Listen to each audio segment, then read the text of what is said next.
The call came at 6:47 in the morning, and I knew before I even picked up.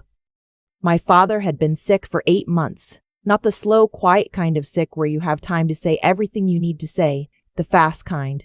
The kind where one Tuesday he's complaining his coffee tastes off, and by Friday he's in an oncology consultation at Northwestern, and by the following month you're learning words like metastatic and palliative and trying to pronounce them without your voice breaking. I'd flown home to Chicago 4 times in those 8 months, taken the red eye, slept in the recliner next to his hospital bed, brought him the specific brand of butterscotch candies he'd loved since I was a child. We talked more in those months than we had in the previous 5 years combined. He told me things about his own father I'd never known. I told him I was scared. He held my hand and said he was too. What we didn't talk about, not once, was her. My stepmother. My father had married her 3 years before his diagnosis. Her name was Lorraine. She was polished in the way that always made me feel slightly underdressed, with a laugh that arrived just a half second too late, like she was calculating the appropriate moment to deploy it. When my father first introduced her at Thanksgiving, I genuinely had. But there was something about the way she repositioned herself between my father and me whenever I entered a room, something about the way she answered questions he hadn't been asked yet, that made the hair on my arms stand up. My father was 71. He'd spent 40 years building a commercial real estate business from a single strip mall in Evanston into a portfolio that, by the time he got sick, was worth somewhere between $8 and $12 million, depending on which accountant you asked. He was not a flashy man. He drove a 10-year-old Buick and bought his dress shirts at Nordstrom Rack. But the business was real, and the assets were real, and Lorraine knew exactly what she had walked into. I found out about the will change from his bookkeeper. His bookkeeper, a woman named Roberta who had worked for my father for 22 years and who sent me a birthday card every single year without fail, called me in October, 2 months before my father died, and said quietly that she thought I should know that a new attorney had been to the office, that some documents had been signed, that she didn't know the specifics, but that the original estate attorney, the one my father had used for 15 years, had not been present. I thanked her. I hung up the phone. I sat on my kitchen floor in Portland for a long time. I called my father that evening. He sounded tired, the deep tired that had become his baseline by then, but warm. He asked about my job, asked about whether I'd fixed the leak under my bathroom sink that I'd mentioned 3 weeks earlier. I almost said something. The words were right there. But Lorraine picked up the extension halfway through our call. I heard the soft click, the slight change in the air on the line, and I said nothing. I said I loved him. He said he loved him. He said he loved me. That was the last real conversation we had before he went into the hospital for the final time. He passed on a Wednesday morning in December. The funeral was held at the church he'd attended for 30 years, the same church where my parents had married, where I'd been baptized. I flew in the night before and stayed at a hotel because Lorraine had told me, very pleasantly, that she'd already given my childhood bedroom to her son from her first marriage. Her son, Donovan, was 26 and had the specific energy of someone who had recently been told very good news. I noticed things at that funeral that I wish I hadn't noticed. The way Lorraine had ordered white roses when my father had always said white flowers at funerals looked like a hospital. The way the photo collage on the display board near the entrance was almost entirely from the past 3 years, Lorraine's years, as if my father's life before her was a rough draft. The way Donovan stood slightly behind and to the left of Lorraine the entire time, like a stage prop positioned for maximum effect. My father's oldest friends were there, men he'd known since his 20s, business partners, neighbors from the old house on Greenleaf Avenue. They hugged me and said he'd talked about me constantly.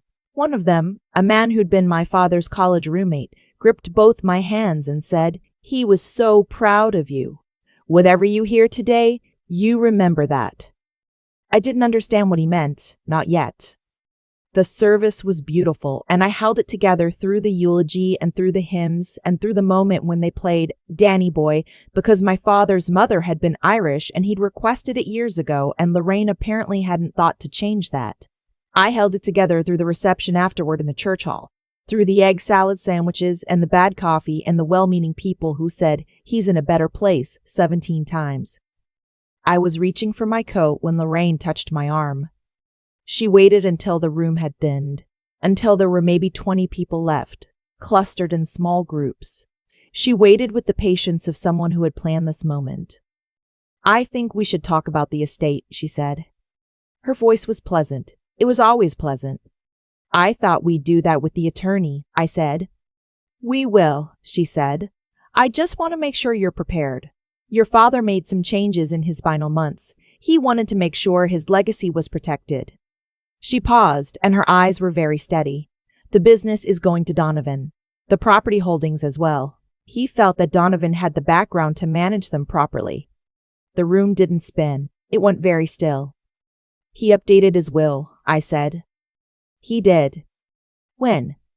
"Last fall." Another pause, perfectly calibrated. "I know this is hard to hear, but he also wanted you to know that the personal items, his watch, some of the furniture, those were left to you. He didn't forget you." I looked at her. I looked at Donovan, who had materialized at her elbow.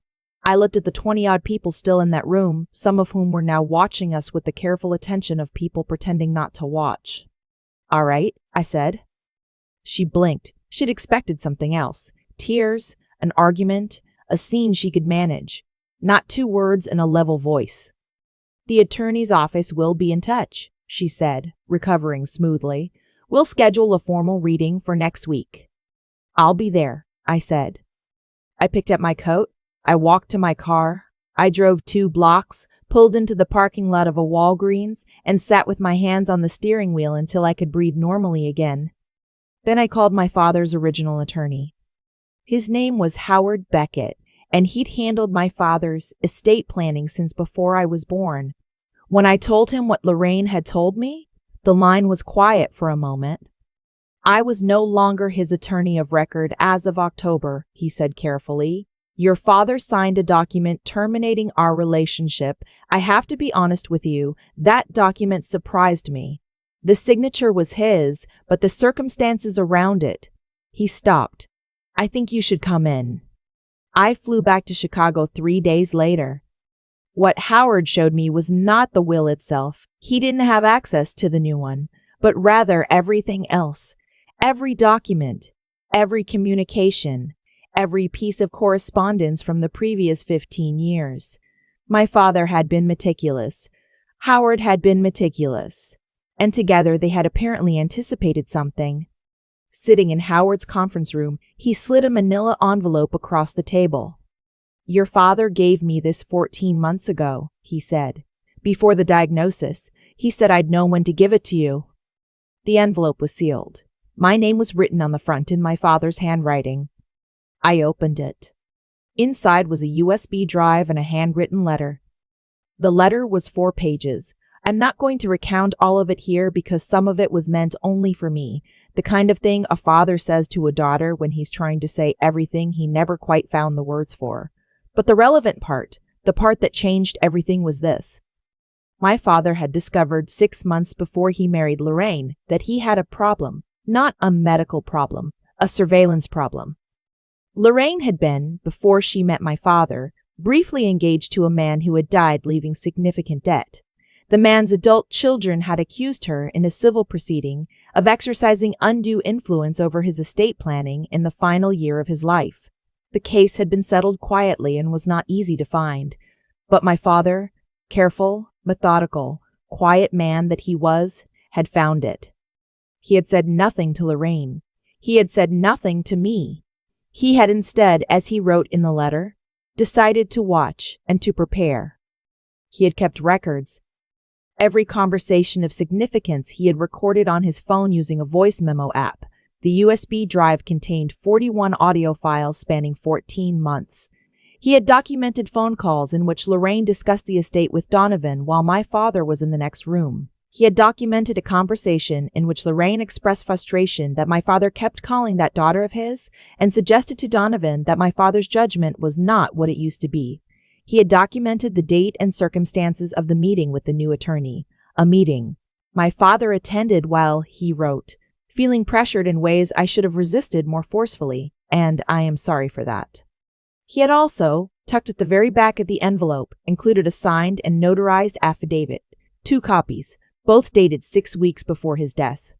In it, he stated clearly that while he had signed documents in October at Lorraine's urging, he had done so under circumstances he now considered coercive, that his intent had always been for his estate to be divided equally between myself and his charitable foundation, that he wished to contest the October documents and considered the earlier will, the one Howard had drafted, to be the true expression of his wishes. At the bottom, in slightly shakier handwriting than the rest, he'd written, "I should have been braver sooner. I love you more than I've known how to say." I put the letter down. I looked at Howard. He handed me a box of tissues without a word. "Can we use this?" I asked. "I've already spoken to a colleague who specializes in contested estates," he said. "I think we have a very strong case." The formal will reading was the following Tuesday at the offices of the new attorney Lorraine had hired. His name was on a glass door in a building in River North. The conference room smelled like new carpet and ambition. Lorraine arrived first and had arranged herself at the head of the table. Donovan sat to her left. Their attorney sat across from them. Howard and I walked in together. I watched Lorraine's expression shift, very slightly, when she saw Howard. She'd expected me to show up with the general practice attorney I'd found on Yelp. She had not expected the man who had known my father for 35 years. The reading proceeded. The new will was exactly as she described. The business, the property, Donovan's name again and again. My name appeared twice, both times in connection with a specific piece of furniture and my father's watch. When the reading concluded, Lorraine's attorney looked at me with the particular expression of someone waiting to see if you'll cry. Howard said, "We'd like to enter some documents into the record." He placed the affidavit on the table. The silence that followed was the kind that has weight to it. Lorraine's attorney picked up the document, read it again. I watched his face do something complicated. Lorraine leaned over to look. Her expression didn't change, exactly. She was too controlled for that, but something behind her eyes went very flat. "This was notarized 6 weeks before his death," Howard said, "by a notary at the bank branch he'd used for decades. We have the notary's contact information. We also have documentation of the circumstances surrounding the October signing, including communications that speak to the nature of the influence being exercised at that time." He paused. "We also have 41 audio recordings." Donovan made a sound. Not quite a word. "We're prepared to file a formal contest," Howard continued, "in which case all of this becomes public record. We're also prepared to discuss a resolution that avoids litigation." He looked at Lorraine's attorney, not at Lorraine. "I'll leave that decision to your client." Lorraine's attorney requested a recess. I sat in the lobby for 40 minutes with a cup of terrible coffee from a machine near the elevator bank. Howard sat beside me and told me about a fishing trip he'd taken in retirement that had not gone as planned. I was grateful for the mundanity of it.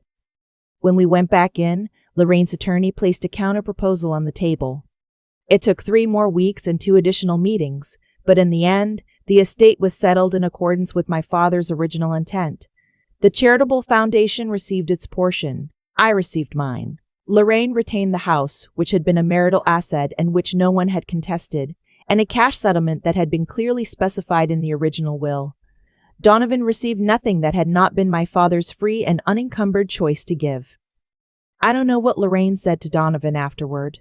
I don't know if she told him the truth or a version of it that cast herself more favorably. I found I didn't need to know. What I do know is this.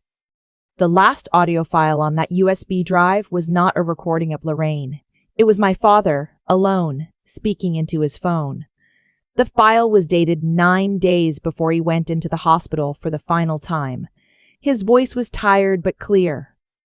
He said, "I don't know if you'll ever hear this. I hope you won't need to. But if you do, I want you to know that I have watched you build a life with your own hands, and there is nothing I am more proud of.